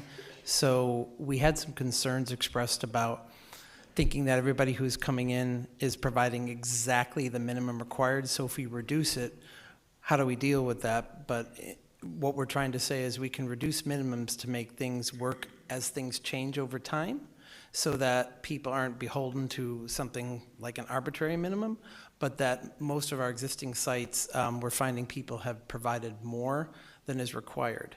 And depending on the area, depending on the need for cars, there is still an ability to provide what the developer feels is appropriate for the site. We're not putting a cap on anything to make sure that people can't provide the parking. So if there's a desire to do that, it is still possible. Mayor, all I can say, I'm not trying to poke fun. I hope someday, I get to hear about a lot of problems either through email or personal experience the city has. I can't wait to have a personal experience with this open vistas of parking spaces everywhere that I can see, because my experience, whenever I go, it seems like anywhere, is there's not enough parking. And I spend a lot of time driving around parking space and looking for a parking space. ASU, traffic hell. If I go to speak over there, I just dread it, absolutely dread it. They could say, well, you should take the light rail. Yes, and then I get to take the light rail back if it's an evening thing and then drive home. I'd rather just drive and then go straight north to go home. Any time you go to the gym, that's any time kind of during the day activity. I don't really do that, but if I drive by one, I mean, it's always packed. I've had that experience. I mean, Saturday mornings, forget it. My kid's school, I mean, I could go on and on. It seems like anywhere I go, excess parking isn't the problem. It's that people are relying on minimums. But I'm going to focus on one specific example where I really felt bad for the folks, because it's not so much an issue in District 2, although I wouldn't want to tell that to the people who live by Horizon High School, because I get complaints about that all the time. Anybody who lives near a school has people parking, including my old neighborhood, I don't live there anymore, but by Paradise Valley High School, there's not enough parking, and people drive, and there's no light rail, there's no real option, so they park in the neighborhoods. The residents hate it, and it becomes a big issue I hear about, we try to address to the extent we can. But I really felt bad for the neighbors. It's not my district, but along, I think it's 7th Street. It was the Yard Restaurant. I think it was a weeknight. I was going to, somebody was having a retirement party and wanted to show my respect and go. They were moving out of state. I mean, there were signs all over, don't park in our neighborhood. There was no option because there wasn't anywhere close to enough parking, not even close. And so and that was like a Tuesday night, not a Saturday night. So I guess we probably had minimums for them. They probably did the minimum or some extra, I don't know. We were assured that would be enough, and it's not even close to enough, and now those neighbors are miserable. I don't know if any of them are here today, but that's certainly been an experience I saw. I felt bad for them. I know my office has gotten complaints about that specific neighborhood, not recently, but it's happened in the past. So again, anything that tells me that we have too much parking, we need to reduce it. I'm trying to reconcile that with my driving experiences. I'm only one of 1.7 million Phoenicians, but I don't think I'm an outlier either. That doesn't make a lot of sense to me. I can't reconcile those two things. I used to, probably to surprise my colleagues, I also recycle pretty fastidiously, by the way. I used to actually bike to work and school. It was just more convenient. In the days before Twitter, it was how I validated myself, I guess. Now people talk about how great they are on Twitter, but at the time I just felt good riding my bike rather than driving a car. And you know what I still had? I lived in a condo. I still had a car. The car didn't disappear just because I was, riding my bike to work. It still existed. It still needed a place to keep itself while I was on my bike. And then I would use it to drive places on the weekend. So just because not everybody's going to take the light rail every single place they go and the bus, that is not realistic, and it probably doesn't describe one person in Phoenix. Now, they may not all have cars, but I think Deb cited, that sounds accurate, 92% do. And the other 8%, most of them probably are like, man, I wish I could afford a car. So I have qualms about this, and what I'm hearing just doesn't represent my driving experience after 56 years on this planet. And that's concerning. But I definitely wouldn't tell lots of the voting public that their problem is there's too much parking in any way, shape, or form, because they're probably going to have the same reaction to that I had. I want to put that out there. Thank you. Councilwoman Hodge Washington. I want to start off and say I think the goal is admirable. Anything that we can do to reduce the cost of housing is definitely something I'm in support of. I'm very happy to see that the affordable housing units are getting the same equal treatment as regular development, because I believe individuals that reside in affordable housing, they should have the same rights as every resident. So I want to say that. But I also want to encourage the department in a situation such as what we had, where the majority of the villages voted against this initiative. In one case, one of my villages spent almost 6 hours discussing this item, and for it to not even be taken back to them for some level of input and feedback, it does make the volunteers feel like their input is not heard. So I would ask that if it's possible for the department to take back these items for future feedback, because I don't believe this is the end of the road for this discussion. I believe that it's just the beginning of these changes, and I think we do need to take it back to the village to see what can be done to make it better. I believe it's a work in progress. This is the first step, but we definitely need to make sure that the villages get the feedback and the respect that they deserve by at least, we revised it so significantly that it was different than what they originally opined on, and there may have been things that they could have helped us craft a little better. This is not to say that I am necessarily opposed to what we currently have, because I do believe that the goal is admirable, but I do believe that we should definitely, especially when there is a overwhelming denial by the villages, that we take their feedback seriously and return to them for further input. I also think that we should continue to track the excess, if any, parking that the developers choose to to add that are outside of our requirements, because I think it's helpful to compare Phoenix to other cities, but we have to acknowledge that Phoenix is also a unique city. We don't necessarily have all of the other infrastructure that some of the other cities have that individuals can rely on for transportation needs. So we definitely want to make sure that we are finding a solution that works for the city of Phoenix, not just based on what other cities have done.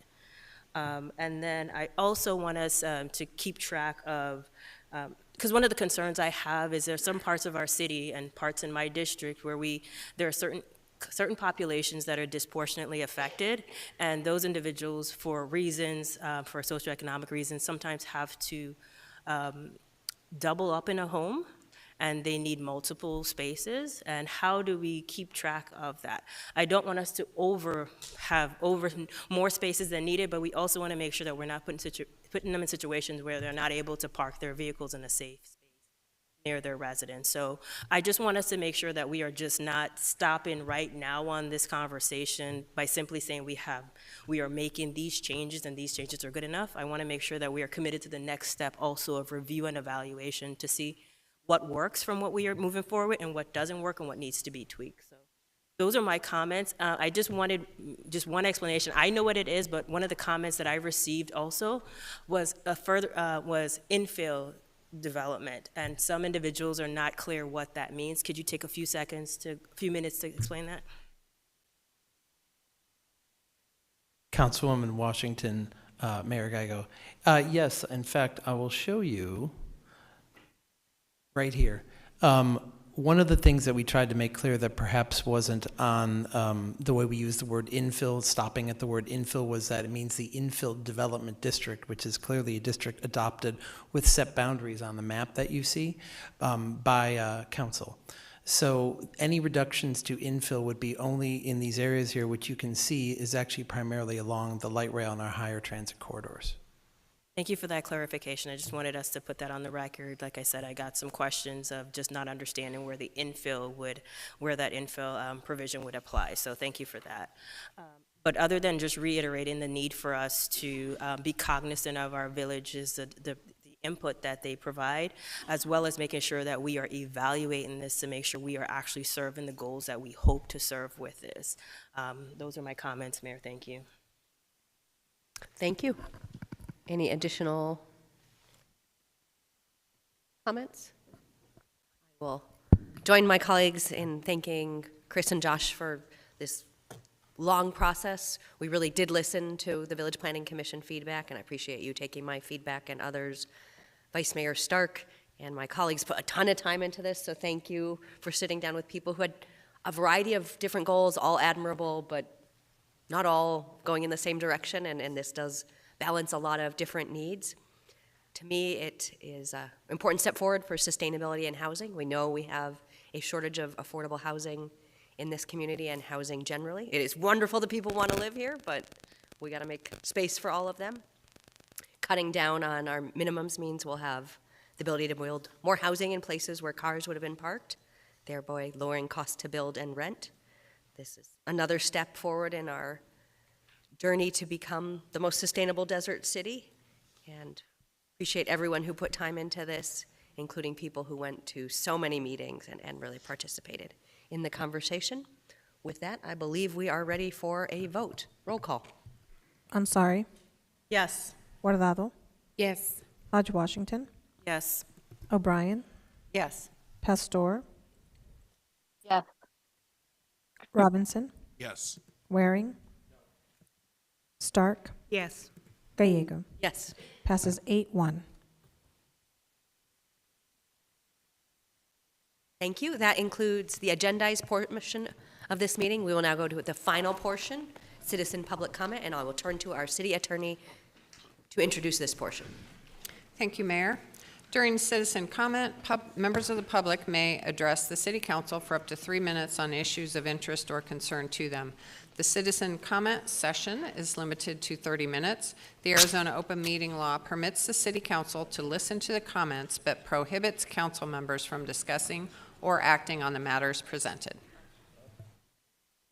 Thank you. We'll begin with Jennifer Box as promised, and then we'll go in person to Eric Nelson. Yes, thank you. I do apologize for the previous confusion. I wanted to suggest that there be two pamphlets that could be provided to police officers. The first providing phone numbers such as like the medical examiner's office, main telephone numbers, or even a phone number of the officer that was on scene. Unfortunately, when I received the death notification that my son had been killed on February 17th, the officers were unable to provide some of this information. I only had just literally a case number on a little index card and was told to Google it. I know if I was told that there's probably lots of families out there that were also told very similar things of just Google it. Well, just Google it is very difficult when you're in crisis mode and you're just trying to figure out where your child's body is at. The other one that I wanted to present is I live near 51st Avenue and Baseline, and there is a high opioid and fentanyl addiction over in my neighborhood.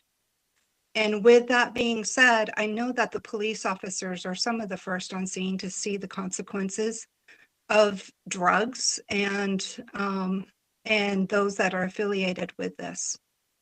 I would like to see some sort of pamphlet provided to the officers to where they would be able to provide not just coming out and telling everyone to get away from the corner, but maybe be able to provide them with resources of here's churches, charities, things like that that might be trying to do their best to combat this crisis.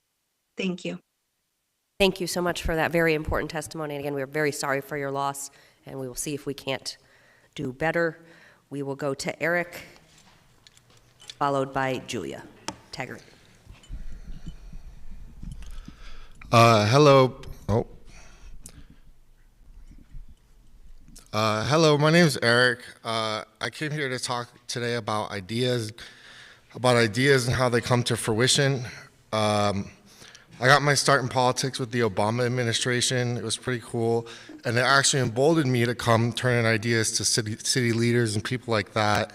One idea I turned in to both Greg Stanton and to the mailbox at 334 West Monroe Street was the idea that became this thing called Skybridge, Arizona, and that seems to be going well for people.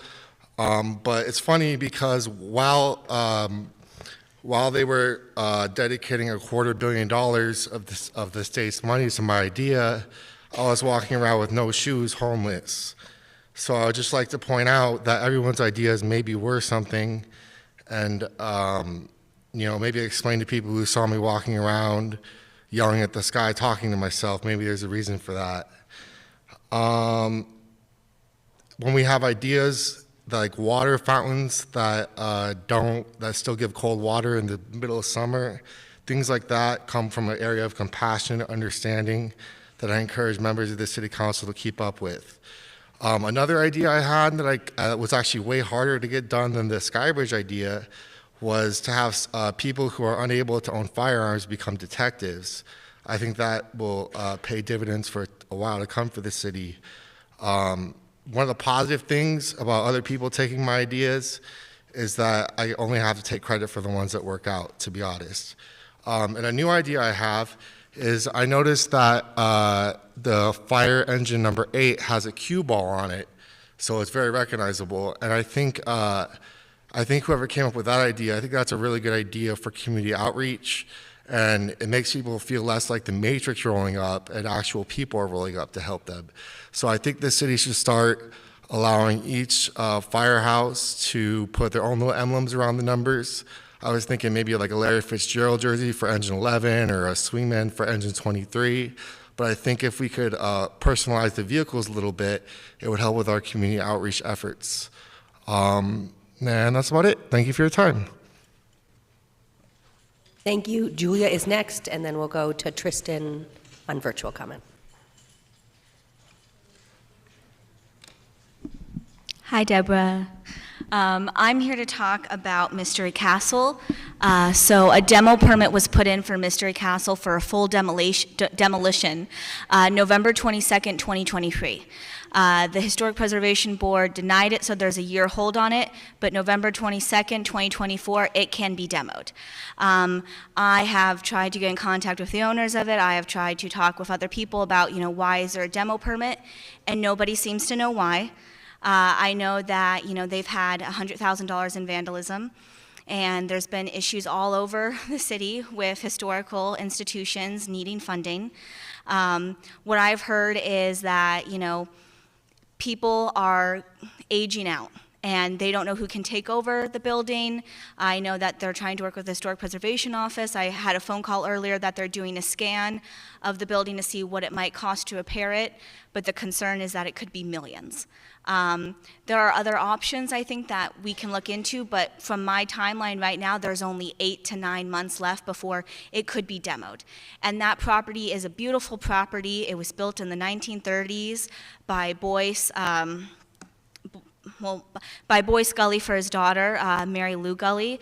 The story is amazing. He came out to Phoenix, Arizona because he had tuberculosis and he was going to die, and he wanted to make his daughter a sandcastle that would last forever, so he made her a real castle. And Mary Lou Gully she got that property in 1945 when he died, and she had taken care of it all the way until 2010 when she passed away. And she even wrote a book on it called My Mystery Castle. I know most of you here are parents. And your love for your child never dies. And his love for his daughter never died. Her love for her father never died. And I don't think we can let this property die either. There are always other solutions out there. I have spoken with the Kohler Foundation, which I guess many people don't know about the foundation, but they work on repairing art buildings. So what they do is they come out, they look at a property, they take photos, they have the photos go to their assessors, get an estimate, they get the property as a gift, they preserve it back to what it was, and then they either gift it to a historical institution or to the city. And that's an option with this building. They love folk art. This is a folk art building. I just want to present it to the council because I've talked with other historical institutions that don't know about this. And I know if the community knew about this, that we could help these women who own the property save Mystery Castle. It's a great building, and it should be preserved for the future. I'm working on the Sunny Slope Rock Garden, and Marion told me for 45 years no one helped her. No one listened to her. And I'm the first person to help her try and get it historic status and save it. And I know you have many important things, but if you could please just consider this and take a chance on saving this property, I would really appreciate it. And I appreciate all you do for our city. Thank you. Thank you. Tristan is next, followed by Tony. Thank you, Mayor and Phoenix City Council. Yesterday, you received a petition from the Arcadia Camelback Mountain Neighborhood Association regarding Board of Adjustment training reform. Currently, you have new board members who have never had any formal training and existing members who need refresher training on board policies and procedures. Hearings are taking place and decisions are being made that involve wrongdoing, procedural violations, and decisions that do not adhere or even address the zoning ordinances. Your hearing officers, they issue thorough findings of facts relating to the zoning criteria, only to have these decisions overturned on the basis of opinion rather than application of the zoning tests by this board. These issues need to be addressed and need to be corrected. ACM&A requests the following, please.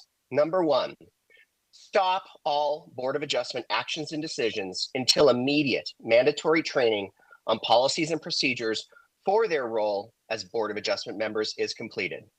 Number two, institute a formal onboarding training program for new members, which teaches the policies and procedures for the role and assigns a Board of Adjustment staff mentor for the first 6 months. 3, institute mandatory annual refresher training for all existing board members and make it an open meeting in compliance with state statutes and open to the public.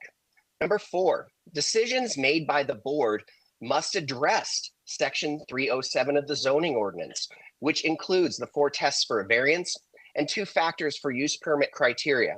And these decisions must be done so in proper procedural form.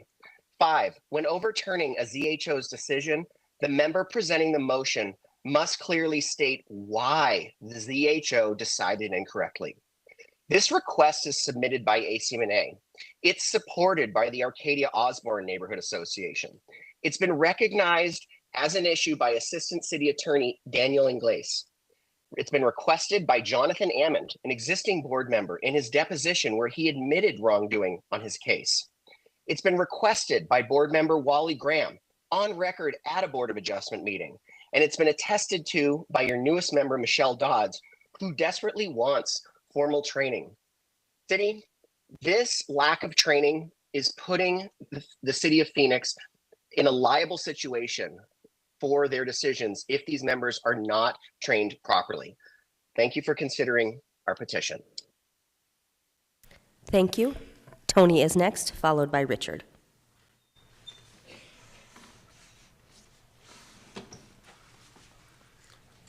Hello, my name is Tony, speaking for Fund for Empowerment. Remember last year when they were doing the cleanup in the zone, what they were doing, they were, like when the cameras were around, they were bagging everyone's stuff up like they were supposed to. But I noticed with like last month, there were people still sleeping on the sidewalks in the zone area, and staff members from the Human Services campus were coming out, and when they were doing their inspections with the cops, if the homeless people, if they weren't there with their stuff, instead of bagging it up and holding it for them, they were taking it and throwing it in a dumpster. And a lot of those people had a lot of stuff, and it was like personal belongings. So I was wondering why they were not obeying the judgment that came down against the city. And I found out they're still doing that. If they catch people sleeping out there, they'll warn them to leave, and if they don't take their stuff, they'll just throw it in a dumpster. So a lot of that stuff is hard to replace for people like that. So thank you.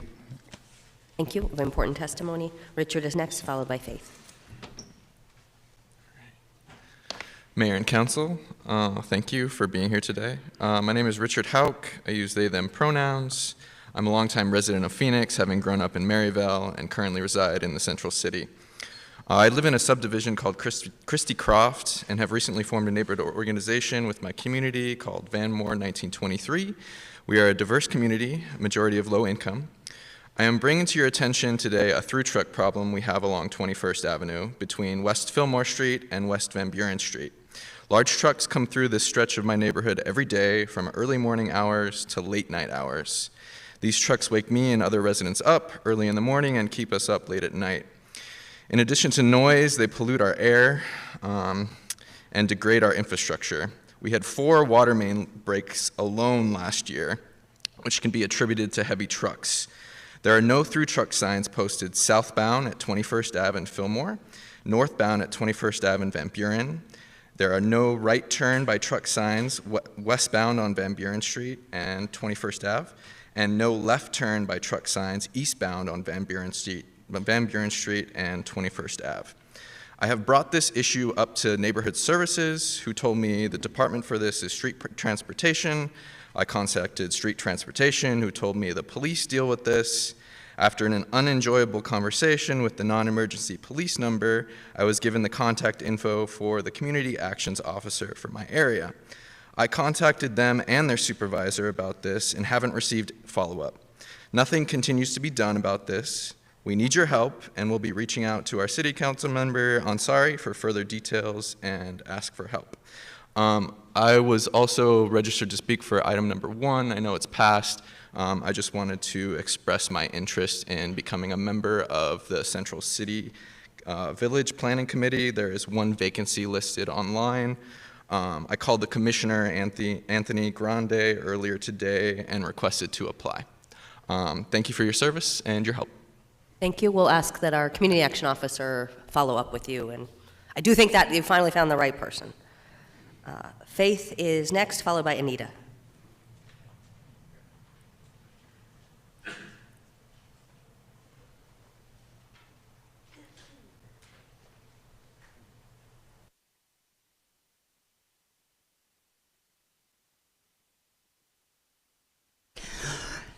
Hello, everybody. Council. My name is Faith Kearns. I also volunteer for Funds for Empowerment. I'm here to speak about housing for the disabled and for the handicapped. A lot of times we will get into these very, very small places where it's very hard to even try to move the chair around and try to consider you in a room, in a wheelchair, not being able to go left, not being able to go right, and only being able to go forwards and backwards. It's not fun. But I am asking for more room in these handicapped apartments. We need so much more room than what an average person needs. We need bigger bathrooms, bigger bathtubs, bigger just about everything. And I only have one more thing to say.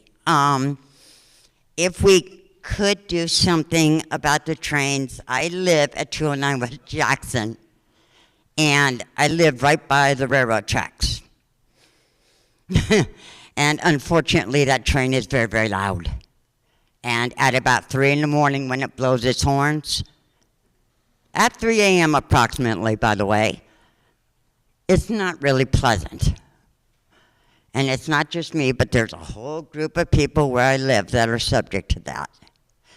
So if there's any way we could, please either put a wall up there or some kind of sound barrier, because it's going to be me or the train, and right now the train is winning.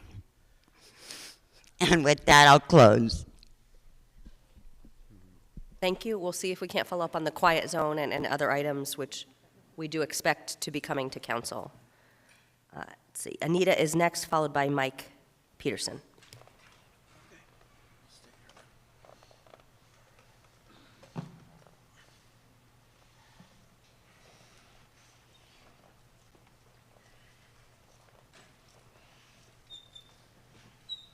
Good afternoon, Mayor and City Council.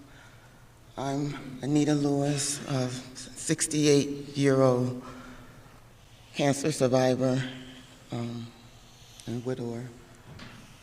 I'm here today because the services that I pay for in the city, I have not had access to. Someone has compromised all of my devices. I can't seem to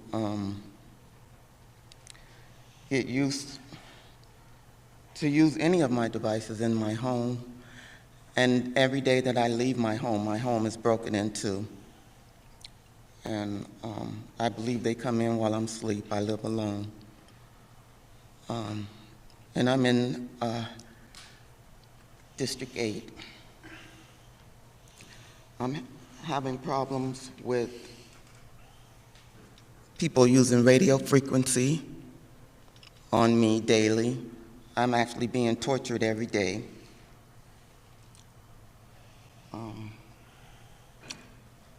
My phone, I have no privacy. My phone is, I don't know, I guess it has sensors on it that even when I cut it off, it comes right back on. I don't know what to do. I need help. I'm not able to get food. The food that I do get, something's done to it. Even when I go out to eat, my food is I don't know, they put some chemicals or some substance on it.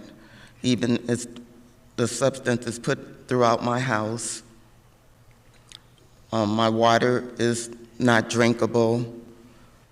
I'm able to cook, but there's so much radiation in my home. I don't know what to do. I'm lost. I need help. I have no one to advocate for me, and everywhere that I go, no one wants to help me. I've gone to the police. They laughed at me. I've been to the Attorney General. They haven't done anything. I went to the FBI. They didn't do anything.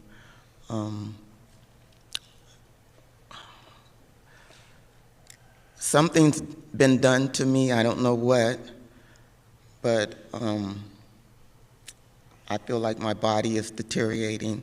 In every place that I go to try to even get my vitamins and stuff, they're doing something to everything that I purchase.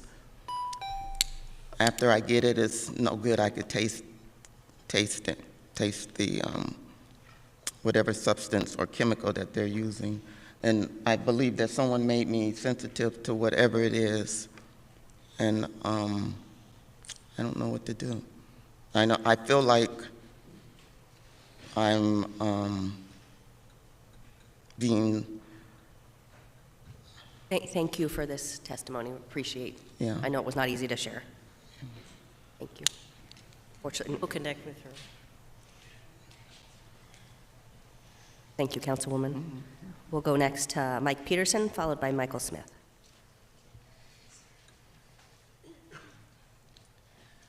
Something that I've been finding very concerning lately are with the road diets, what may or may not be road diets, with the light rail expansion at the expense of local businesses, and with the lack of concern shown for the citizens, it seems more and more like the city is taking on a socialist policy akin to Oakland, San Francisco, Oregon, Seattle, and no offense, but I live in Phoenix, not Seattle. And then we look at the people that speak here and realize they're full of lives. They have fears, they have hopes, they have dreams. They have reasons to be here and speak. And then they look at the city council and see cold, emotionless eyes pushing socialist policy that just turns people empty, depressing. And then you look at what happened with COVID-19 and our city's lockdowns and our city's mandates and the curfews, and you realize that all these businesses shutting down, none of them got back to normal. None of them really recovered. It just goes on like a half dead, half alive, half awake, half asleep emptiness. And that's why when this election season comes, you need to vote for people with life in their eyes. I mean, I'm looking at the eyes of each person on this council right now, and I see nothing. No sadness, no hope, nothing. Thank you. Thank you. Michael Smith is next, followed by Christina Tyler.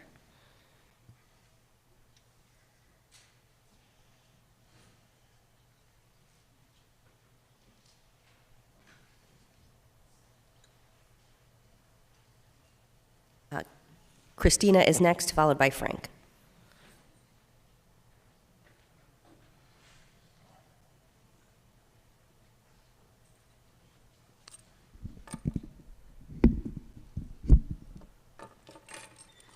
Hi, my name is Christina Tyler, and I came here to speak about a police encounter that I had dealt with during March of last year, where my vehicle was stolen from me by an auto mechanic. This mechanic, and the way that the police went about the situation is they decided, instead of looking at the written evidence of this mechanic choosing to basically try to extort money from me and hold my vehicle hostage, when based off of the terms and agreements that I had paid in full, because he was refusing to give me my vehicle back when there was time allotted that was agreed to, and I even extended that time to 3.5 weeks, and I still wasn't getting my vehicle back. The thing is that I even made it clear to him that I was going to go to city, state, and federal departments, whatever departments was necessary to handle the issue. Well, then he decided to pull, basically saying, well, because you're threatening that, now my rate is $95 an hour and this, that, and the other, and you're going to have to pay me for the work that I did, or I'm putting a lien on your vehicle. And instead of city PD looking at the written evidence and seeing that this man was doing a crime against me, extorting money against me, and yet you're still allowing this man to practice his business within this state. I am wondering when you guys are going to choose to look at the written evidence. At this point in time, I don't care about the fact that this man stole my vehicle. What I care about is making it to where this doesn't happen to other people. We need to have it to where the written evidence is being looked at and treated as when a person is saying, hey, my vehicle is basically being held hostage. This person is trying to extort money from me, and when even All City Towing had to go out there, because I even had to go to the Arizona Corporation Commission to even try to trace where the business address was. And the thing is that this should have never happened. And for you guys to even look at this as a civil case, what is civil about somebody trying to extort money from you and trying to force by using their business as leverage? When are you going to look at the written evidence? When are you going to have police officers look at written evidence? That is my question to this city. Thank you. Thank you. Frank is next, followed by Elizabeth Venable. Hello, council members. My name is Frank Urban. I live at 209 West Jackson. Also volunteer with Fund for Empowerment. I think that, now I know you guys just recently allocated like $89 million to affordable housing, and that's a great start. But I think it should be an ongoing process, especially because affordability should be affordability for everyone, the homeless included, and people on Social Security included. With that, I'll close. Thank you. Elizabeth is next, followed by Cody.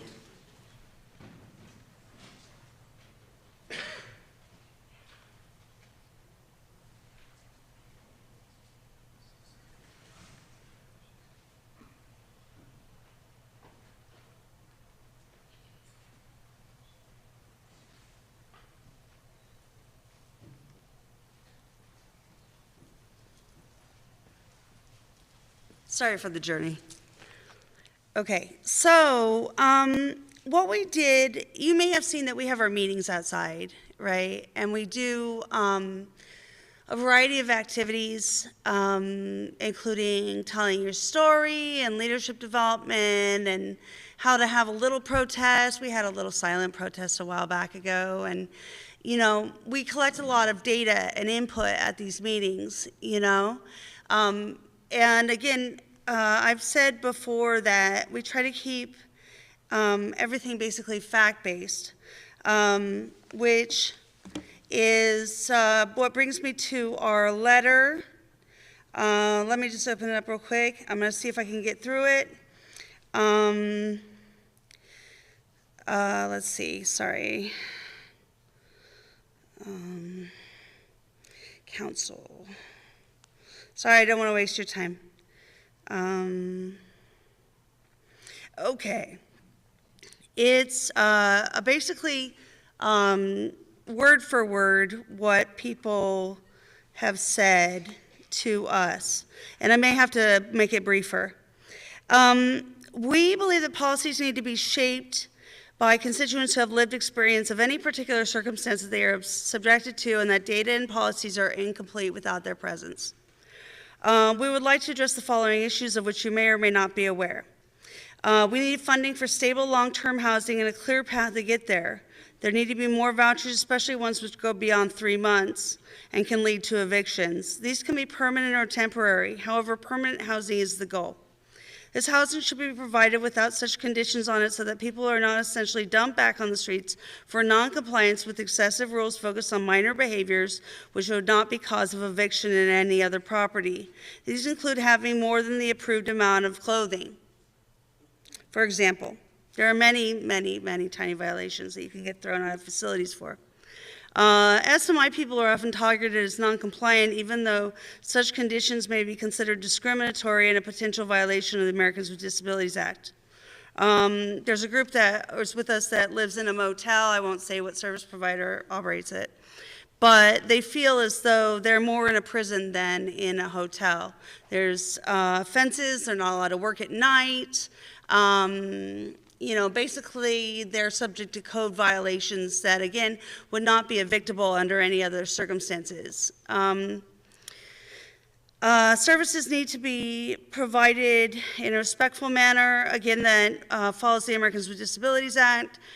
Certain shelters, including CAS, or Keys to Change campus, will essentially not let you stay if you are disabled, excluding many people with physical disabilities, emotional behavioral disabilities, and other conditions. And I've sent the letter.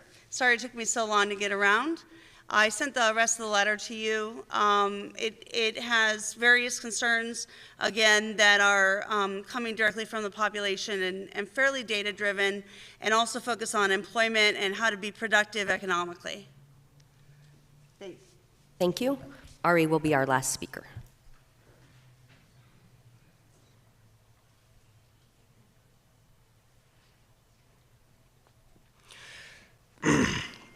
Good morning, Mayor, or good afternoon, Mayor and City Council. My name is Ari Huber, and I'm an organizer with Unite Here Local 11. I'm here today because there are serious concerns about Phoenix Sky Harbor Airport that this council must investigate. Just last week, multiple whistleblowers, airport workers employed by SSP America, filed a complaint with the Transportation Security Administration alleging multiple violations of federally mandated airport security regulations by their employer, SSP. In the complaint, at least 4 employee whistleblowers alleged that SSP management sought to use a so-called back way to channel non-striking employees around the picket line in a manner that also circumvented mandatory TSA screening. As reported by workers, in using this back way, managers repeatedly led unscreened employees into sterile and restricted areas of the airport, including locations connected to the airport tarmac and near passenger aircraft. In attempting to undermine the strikers, the complaint alleges SSP appears to have broken national security and federal aviation laws. As an airport tenant, SSP America receives special authorization from the City of Phoenix to access Sky Harbor facilities, but must comply strictly with federally mandated airport regulations. Violations alleged in the complaint have taken place in the midst of an ongoing labor dispute between SSP and its Sky Harbor employees. Last November, multiple employee whistleblowers alleged that SSP managers approached them to offer to take them around the back way in order to avoid contact with striking coworkers. As part of the terms of SSP America's lease agreement with the City of Phoenix, the company commits to abide by the regulations outlined in Phoenix's airport security program. Under certain conditions, failure to abide by these rules could be grounds for the city to revoke all or part of the company's lease. Depending on the offense, violations of federal and local airport regulations can also subject violators to referrals for criminal trespass charges or federal fines of up to $14,950. We urge the City of Phoenix to take these concerns regarding the operator they hired to operate at Sky Harbor Airport seriously and ask that the City Council not turn a blind eye to what SSP is doing. Thank you. Thank you for that testimony. We are adjourned.